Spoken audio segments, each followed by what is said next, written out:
Bienvenue à tous pour ce nouveau Pixels Café. Nous sommes cette fois-ci avec Tomario, Hello. Mouni, Salut. Honte, Salut. Et qui es-tu, toi? Arthur. Arthur. Bienvenue, Arthur. Alors, le sujet de cette semaine. Je ne sais pas si vous savez, mais tout récemment est sorti Breath of the Wild. Ah non, je savais pas du tout que Breath of the Wild était sorti, mon dieu, c'est C'est quoi? quoi comme jeu d'ailleurs? Je crois que c'est un jeu de Sony sur la PS4. C'est un truc inconnu. Ouais, ça doit être un jeu indé peut-être. Je suis sûr que ça doit être ça. On a un truc qui sort de nulle part. Bon, à part ça, Bref. pour ceux qui seraient pas connaisseurs, si jamais, c'est un Zelda et c'est celui qui est sorti sur la Nintendo Switch en même temps sur la Wii U. Voilà. Et donc, qu'est-ce qui s'est passé une semaine ou quelques semaines après sa sortie? Le jeu était émulable, donc on pouvait y jouer via des programmes plus ou moins pirates sur l'ordinateur. Alors l'émulation, c'est le sujet du jour, donc qu'est-ce que vous en pensez? Ouais, c'est vague. Ouh, tu Alors, vois, alors, il Vous pose êtes comme pour, ça. vous êtes contre? Voilà, tu veux parler Bah, de vas-y, vas-y, je te laisse. Attends pour nous. non, mais justement en lien avec Breath of the Wild, parce que moi, j'ai déjà émulé, oh mon dieu, un jeu Scandale. incroyable, scandaleux. Franchement, Mais donc, et Mais puis tu possédais c'était. bien entendu Oui. le disque original, Ouais, évidemment. évidemment, Évidemment. oui. en Sauf version que. collector sous blister. Ouais, évidemment. Mais. Sauf que pour le coup, il marchait plus. Ouais, c'est ça. Ouais. Donc oui, j'ai émulé, et c'est bien de parler de Zelda puisque j'ai émulé Wind Waker. Et oui, parce que à sa sortie, je l'avais acheté évidemment. Mais zut, le jeu ne marchait plus quand j'ai voulu y rejouer plus tard. Hein, Alors, alors, ça, c'est sérieux, ça? Ouais. Il marchait plus? Ouais. Ok. Ah merde. et du coup, moi, J'ai vu ça avec un CD. non mais parce que je voulais jouer il y a longtemps, et enfin beaucoup de temps après, et au final je me suis retrouvée là comme ça. Non mais qu'est-ce que quoi, comment? Alors sur Amazon, essayez de trouver le jeu. Mais ma foi, quand on voit le prix des jeux, des fois. Donc c'était celui sur putain. Sur GameCube, ouais. et oui exactement, GameCube. sur GameCube.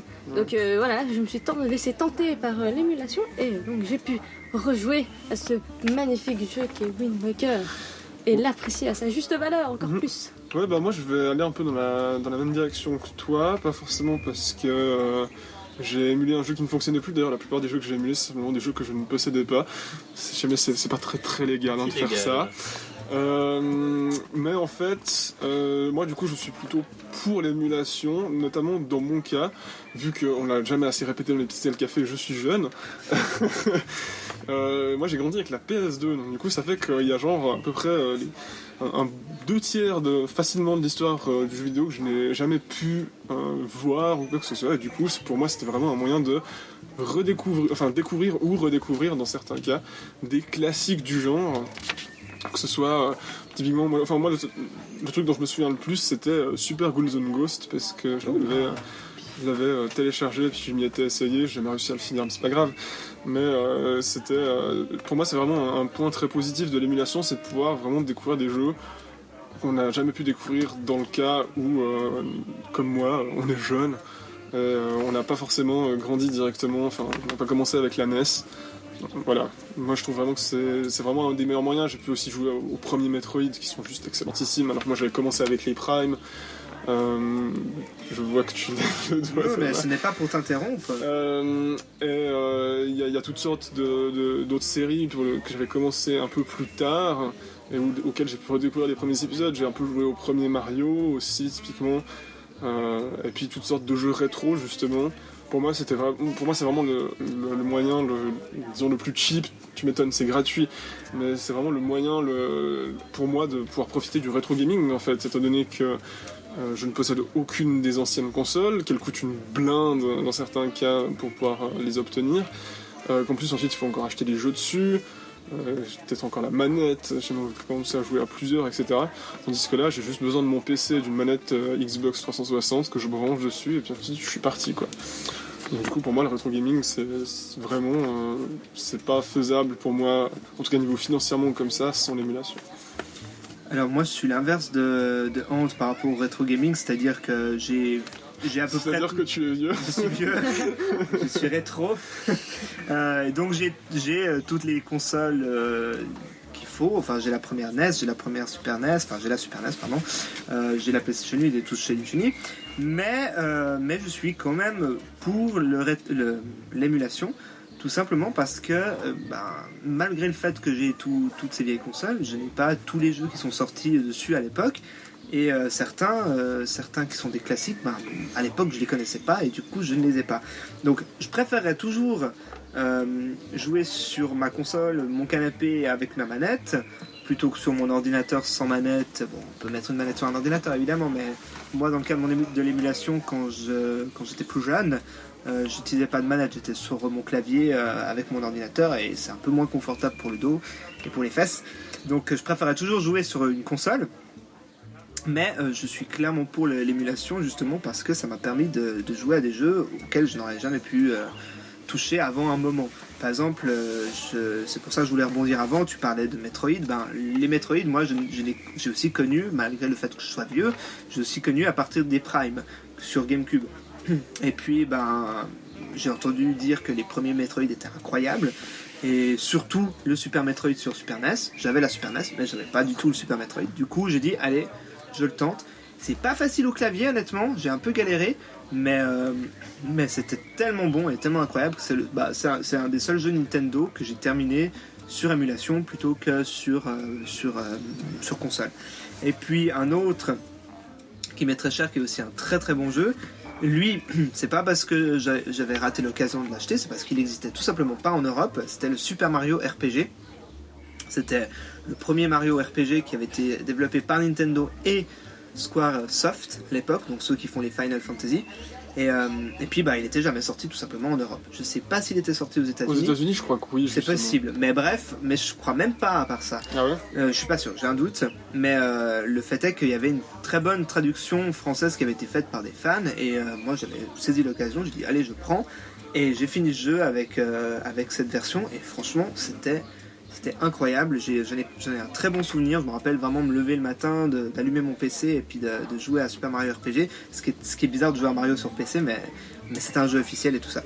Donc clairement 100% pour. Et puis le dernier exemple que je voulais donner par rapport à des jeux que j'avais jamais pu tester avant, je me suis tapé la série entière des Ace Attorney il y a 1 an et demi maintenant.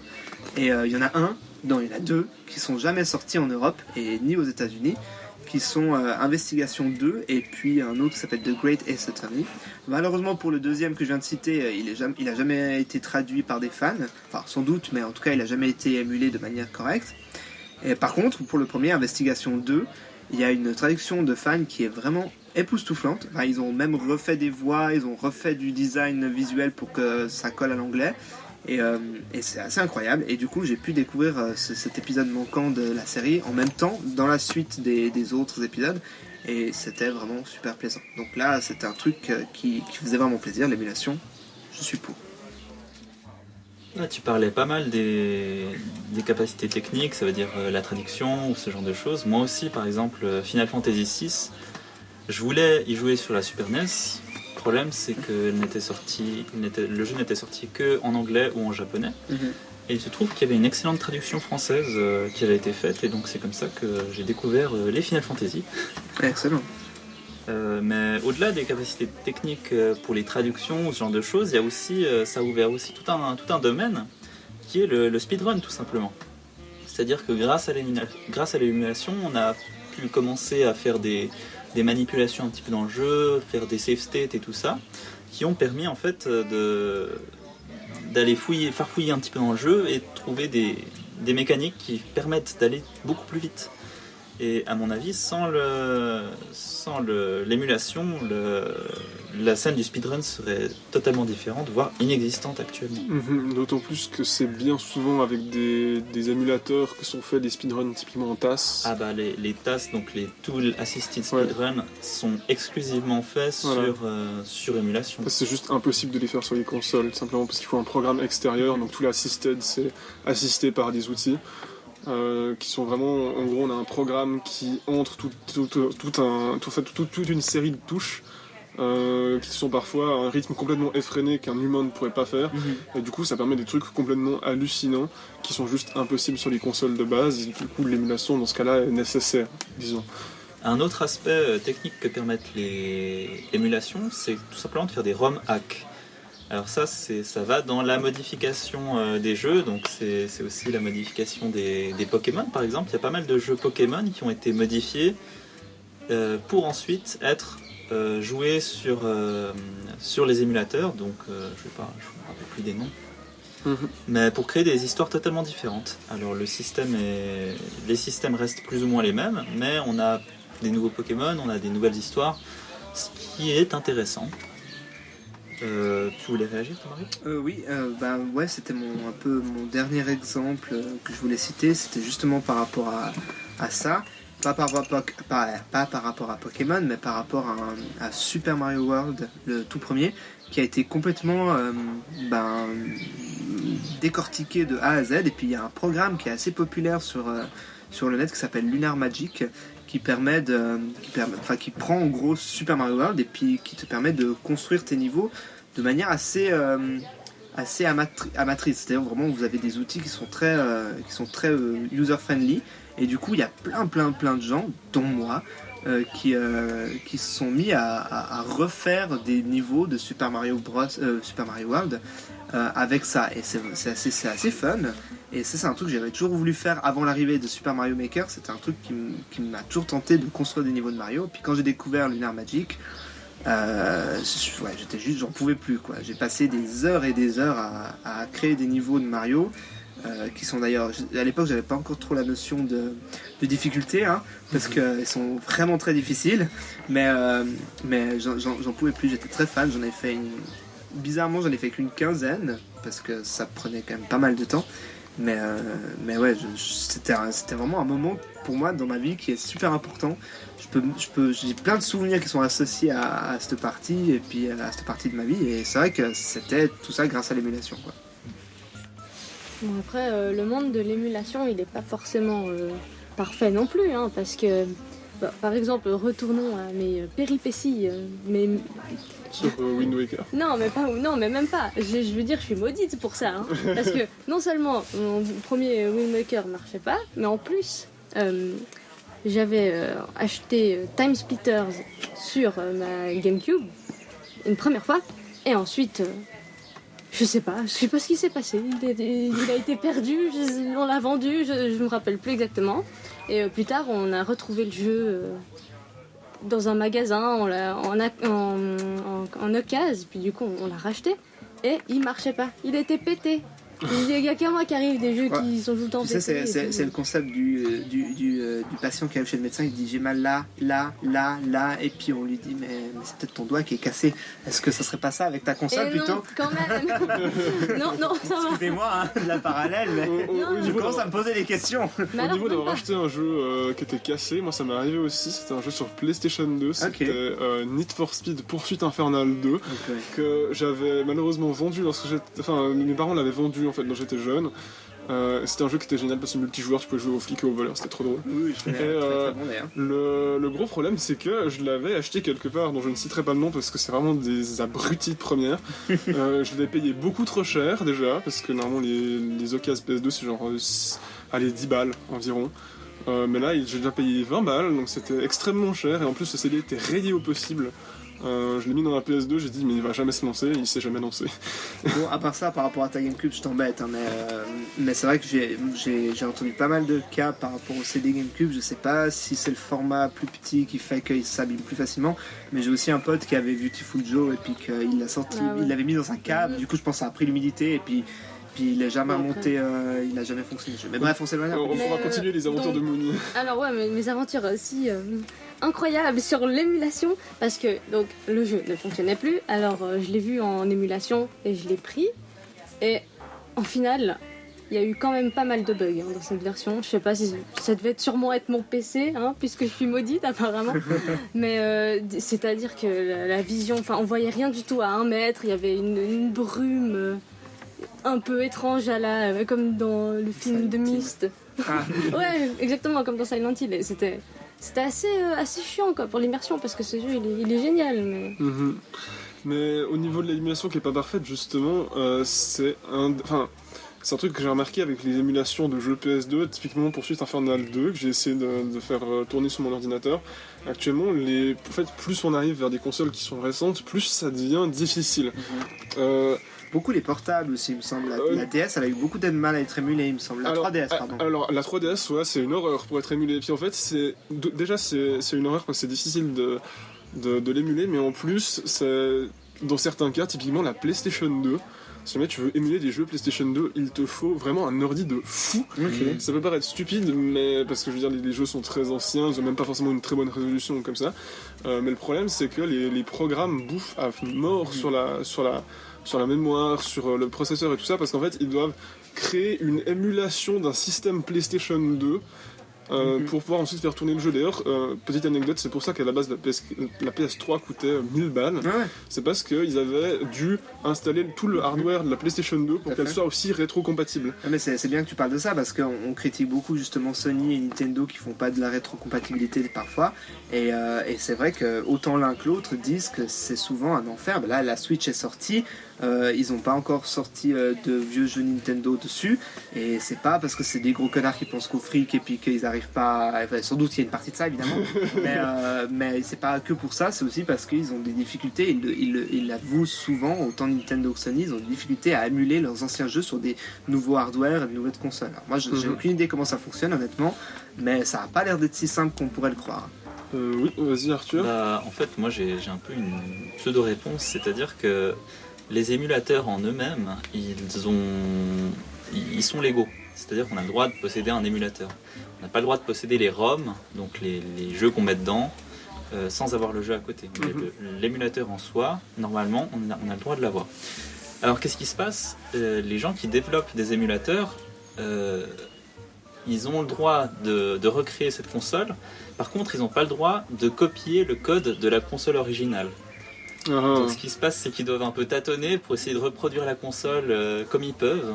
Ouais. Alors ils peuvent tricher en guignant un petit peu le code de la console ou comme ça, mais dans le sens, ce qu'on joue là, les émulateurs qu'on joue, c'est des copies du système original. C'est pas le système original copié-collé.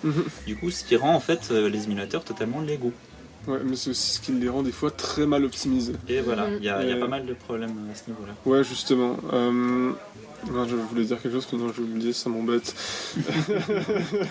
Pauvre honte. Non, pauvre moi. Mais c'est vrai qu'au niveau de l'émulation, c'est toujours un peu une affaire délicate, même si maintenant il y a de plus en plus de façons, entre guillemets, de le faire plus ou moins facilement. Là, je pense notamment à une console qui est sortie il y a un moment, mais qui est un peu un classique du genre, pas de l'émulation à la base, mais on peut le faire.